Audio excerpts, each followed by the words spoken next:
Scrutiny turns to George Santos's campaign funding. As new revelations about the falsehoods Republican-elect George Santos, Republican New York, has told about his background continue to emerge, several peculiarities in the incoming congressman's finances are facing heavy scrutiny, and could prove to be his greatest liability. Santos's finances and financial disclosures are the subject of a federal investigation, reports revealed this week. Given that much of Santos's biography has apparently been fabricated, it's possible the most troubling components of that fabrication, from a campaign finance perspective, anyway, have not yet been fully revealed, said Sourav Ghosh, the director of federal campaign finance reform for the Campaign Legal Center. Santos admitted on Monday to making several false claims about his educational and professional background in his campaign for Congress, after a New York Times report called into question the veracity of much of his resume. Despite previous claims that he graduated from Baruch College and worked for both Goldman Sachs and Citigroup, Santos told the New York Post that he didn't graduate from any institution of higher learning and never worked directly with either firm. "A lot of people overstate in their resumes, or twist a little bit," Santos said in an interview with local radio station WABC-AM. "I'm not saying I'm not guilty of that, I'm just saying I've done so much good work in my career.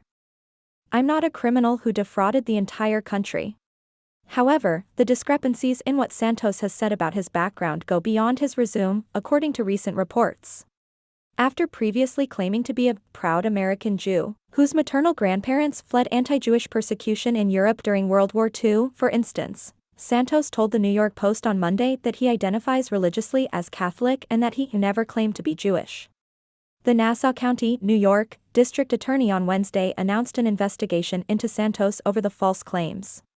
And as questions continue to emerge about all aspects of Santos's background, his finances and financial disclosure filings are also reportedly being investigated by the U.S. Attorney's Office in the Eastern District of New York. One of most noticeable peculiarities in Santos's finances is his rapid accumulation of wealth. Before his run for Congress in 2022, said Jordan Libowitz, the communications director for Citizens for Responsibility and Ethics in Washington.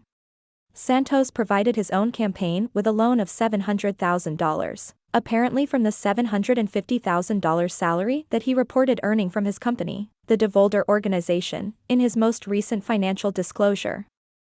Santos also reported more than $1 million in dividends from DeVolder. However, during his unsuccessful campaign for Congress just 2 years earlier, Santos reported having no assets and a salary of $55,000. He went from essentially no money in 2020 to millions in 2022, Libowitz noted. Santos's financial situation becomes murkier upon closer examination of his company. The incoming congressman created the DeVolder Organization in May 2021, just weeks after his prior employer, Harbor City Capital, was accused of running a Ponzi scheme by the Securities and Exchange Commission. Santos was not implicated in and has denied any knowledge of the scheme.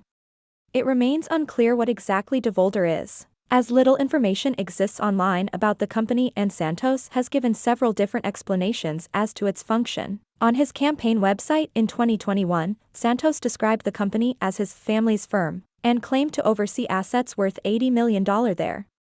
However, in an April interview with the Daily Beast, Santos suggested that he created the DeVolder Organization to help former Harbor City employees who were left adrift.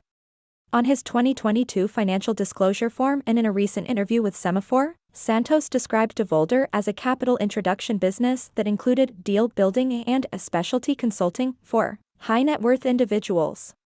Santos also suggested to Semaphore that the DeVolder Organization explained his rapid accumulation of wealth, saying he landed a couple of million-dollar contracts within the company's first 6 months. The DeVolder Organization was dissolved in September of this year for failing to file an annual report. However, after the Times's December 19 report about Santos, the company was reinstated on December 20, according to the Florida Department of State. "We don't know very much about this business that he said he created, made millions off of, then folded," Libowitz noted.